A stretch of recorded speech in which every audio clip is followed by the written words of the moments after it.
회복의 시간입니다. 우리 아침 예배로 하나님 앞에 함께 나가겠습니다. 오늘은 마태복음 17장 14절에서 21절까지의 말씀을 우리 함께 읽으시고 하나님 말씀을 나누겠습니다. 그들이 무리에게 이르매 한 사람이 예수께 와서 꿇어 엎드려 이르되 주여, 내 아들을 불쌍히 여기소서. 그가 간질로 심히 고생하여 자주 불에도 넘어지며 물에도 넘어지는지라. 내가 주의 제자들에게 데리고 왔으나 능히 고치지 못하더이다. 믿음이 없고 패역한 세대여, 내가 얼마나 너희와 함께 있으며 얼마나 너희에게 참으리요. 그를 이리로 데려오라. 이에 예수께서 꾸짖으시니 귀신이 나가고 아이가 그때부터 나으니라. 이때에 제자들이 조용히 예수께 나와 이르되 우리는 어찌하여 쫓아내지 못하였나이까? 너희 믿음이 작은 까닭이니라. 진실로 너희에게 이르노니 만일 너희에게 믿음이 겨자씨 한 알만큼만 있어도 이 산을 명하여 여기서 저기로 옮겨지라 하면 옮겨질 것이요 또 너희가 못할 것이 없으리라. 우리는 구원받기 위해서는 단 하나의 조건이 필요하죠. 바로 예수 그리스도를 나의 구주로 영접하는 믿음입니다. 이 믿음에 대한 얘기들은 성경에 참 도처에 많이 있고 다양한 방식과 내용과 상황들을 묘사해주고 있기 때문에 믿는 건 이런 것이다 라고 하는 하나의 전제 문장은 바로 예수 그리스도를 내 구주로, 나의 모든 통치자로, 나의 모든 것을 이끌어가는 주권자로 모셔드리는 상태입니다. 우리가 이렇게 문장을 정리를 했지만 이게 내 삶에, 내 의식에, 내 마음에, 내 영혼에, 내 모든 삶의 양식으로 드러나는 데는 시간이 걸립니다. 그렇기 때문에 신앙생활을 하면서 이 믿음에 대한 고민들, 이 믿음이 내게 잘 업그레이드가 되고 세팅이 될 수 있도록 날마다 하는 이 경건의 생활을 게을리하지 말아야 되겠습니다. 자, 그래서 우리가 성도라면 당연히 믿음이 있는 거죠. 자, 그런데 우리가 이렇게 보면 믿음이 없는 성도들이 꽤 있는 것 같습니다. 그래서 우리는 믿음에 대해서 과신할 수가 없죠. 늘 겸손하게 은혜를 구해야 됩니다. 자, 오늘 본문의 말씀에 보면 능력을 행하는 데 실패한 제자들의 모습을 우리에게 보여줍니다. 그러면서 우리의 믿음이 왜 이럴까? 우리의 믿음은 어떤 방향으로 가야 될 것인가? 자, 그런 부분에 대해서 오늘 이 아침에 살펴보겠습니다. 지금 마태는 예수님이 변화산에서 내려오신 다음에 그 예수님의 가르침들을 이제 앞으로 계속 우리에게 얘기를 해줍니다. 자, 그 가르침들은 천국은 이 세상 가운데 어떤 모습으로 이미 존재하고 있다라는 거예요. 근데 그 존재하는 것은 세상이 몰라요. 그럼 이걸 어떻게 보여줄까요? 바로 예수님을 따르기로 헌신한 성도 그 제자들이 천국은 이런 곳이다 라는 걸 보여주라고 우리에게 지금 설명을 해주는 겁니다. 자, 그 중에서 오늘 보면 이 간질병 들린 이 귀신 들린 아이를 고쳐주는 장면, 여러분 이 장면이 굉장히 우리에게 던져주는 시사점은 굉장히 큽니다. 자, 오늘 여기 말씀해 보면 14절에서 16절까지는 예수님이 세 제자들과 산에서 변화산의 영광을 경험하는 동안 그 아래에 있었던 나머지 제자들은 간질로 고생하는 아이를 앞에 두고도 전혀 능력을 발휘하지 못해서 치유하지 못하는 일이 벌어집니다. 자, 근데 여기 보면 참 재밌는 게 간질이라는 표현을 썼죠. 근데 보면 귀신을 쫓아내시다. 뭐 자꾸 귀신에 대한 얘기가 나와요. 아니, 간질과 귀신이 도대체 뭔가? 간질은 우리가 아는 것처럼 의학적인 어떤 뭐 병명이 있잖아요. 그렇죠? 물론 뭐 이제 여러 보이지 않는 이 내부민 계통이 뭐가 있기 때문에 이제 그렇게 된다고 얘기를 이제 의학적으로 밝혀놨지만 이제 이 사실은 눈에 보이는 어떤 뭐 정형외과적인 수술이나 질병이 아니기 때문에 많은 사람들이 간질에 대해서 참 힘들어하죠. 자, 그런데 여기 잘 보면 이게 왜 이런 표현이 되었을까 제가 좀 궁금했어요. 그래서 제가 이제 좀 내용을 찾아보는데 잘 보시게 되면 15절에 간질을 앓다라고 간질로 이게 있거든요. 자, 이게 뭐냐 원래 이 달을 뜻하는 셀레네에서 나온 단어예요. 그러니까 원래는 이게 달에 사로잡히다라는 뜻입니다. 아니 간질을 앓는 거하고 달하고 뭔 상관인가? 여러분 예전에 이 고대에 속설이 있었는데 달이 사람을 홀려서 미치광이로 만든다는 속설이 있었어요. 예. 그래서 정말 중요한 건 우리 아들이 지금 간질인데 예, 달이 우리 아들 사로잡아서 미치광이로 만들었다 뭐 그런 뜻이에요. 그래서 이 아버지는 자비를 베풀어 달라, 불쌍히 여겨 달라고 지금 이렇게 청원하고 있는 거죠.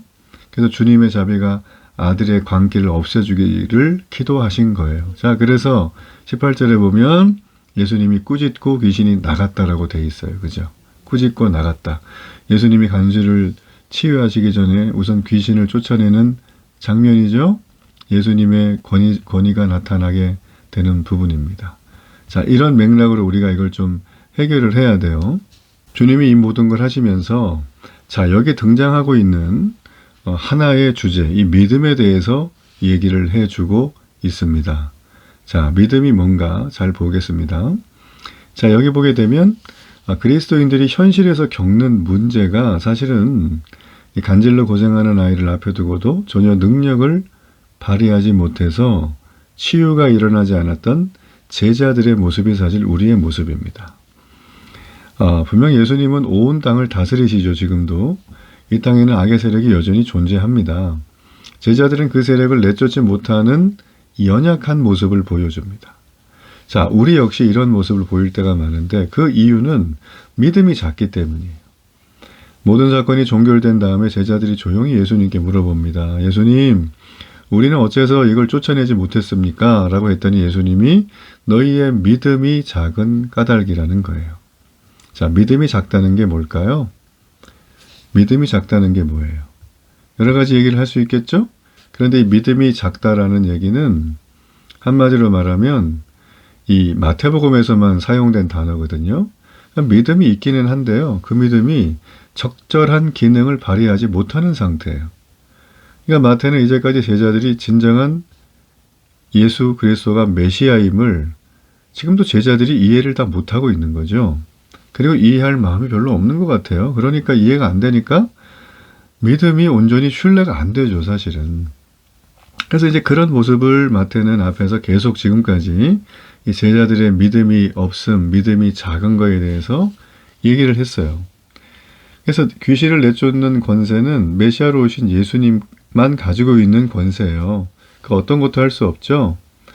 천국은 이 예수 그리스도에 의해서 또 예수 그리스도 안에서 이루어지는 곳입니다. 그러므로 메시아로 오신 예수님을 온전히 이해하지 못한 제자들은 예수님에 대한 확신이 굳건하지 못하기 때문에 믿음이 적은 거죠. 믿음이 흔들린 거죠.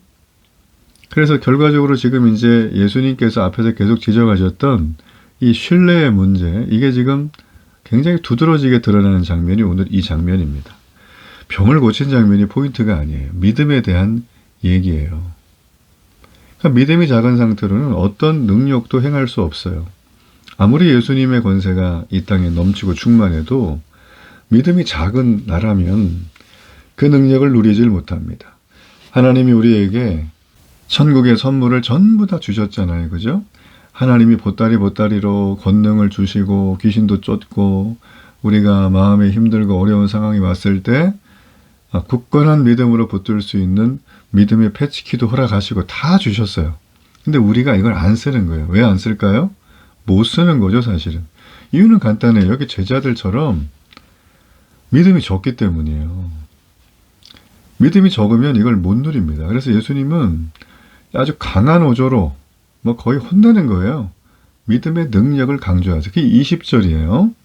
너희 믿음이 작은 까닭이니라. 진실로 너희에게 이르노니 만일 너희에게 믿음이 겨자씨 한 알만큼만 있어도 이 산을 명하여 여기서 저기로 옮겨지리라 하면 옮겨질 것이요 또 너희가 못할 것이 없으리라.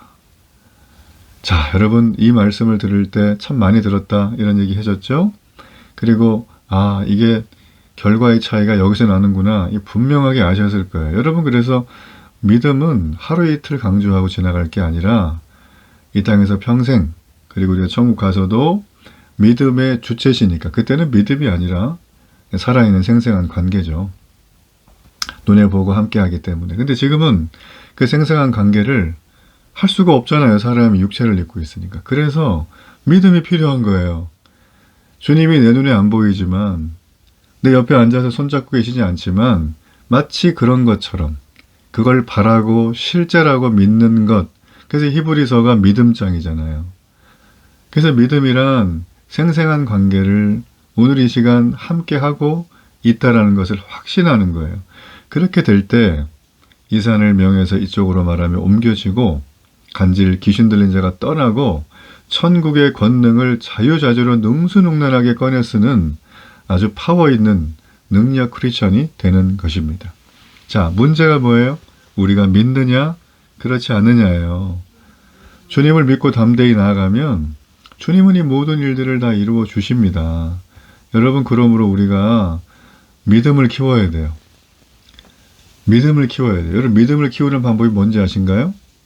뭐 여러 가지 있나요? 아닙니다. 기도하는 거예요. 기도는 혼자서 조용하게 할 수도 있어요. 근데 성경은 그런 기도도 일부분 얘기하지만 부르짖어 기도하는 걸 말해요. 부르짖으면 무슨 효과가 있을까요? 첫째는 집중하게 돼요. 두 번째는 회개가 절절절 나옵니다. 부르짖으면. 뭐 억울한 일도 얘기하고 좋은 것도 얘기하지만 내가 죄인임이 깨달아져요. 여러분, 그러므로 이 땅과 천국에서도 가장 유익한 이 기도, 이 교제하는 대화하는 것들을 반드시 해야 됩니다. 이걸 하지 않으면 안 돼요. 나는 뭐 소심해요, 뭐 소극적이에요. 그런 거 필요 없어요. 기도가 안 되면 기도하게 해달라고 하나님 앞에 구하세요. 반드시 주십니다. 그래서 믿음을 키워야 됩니다. 겨자씨 한 알 만한 작은 믿음만 있어도 세상을 뒤집는데, 아니 여러분, 이렇게 중요한 믿음을 우리가 왜 키우는 일을 소홀히 하겠어요?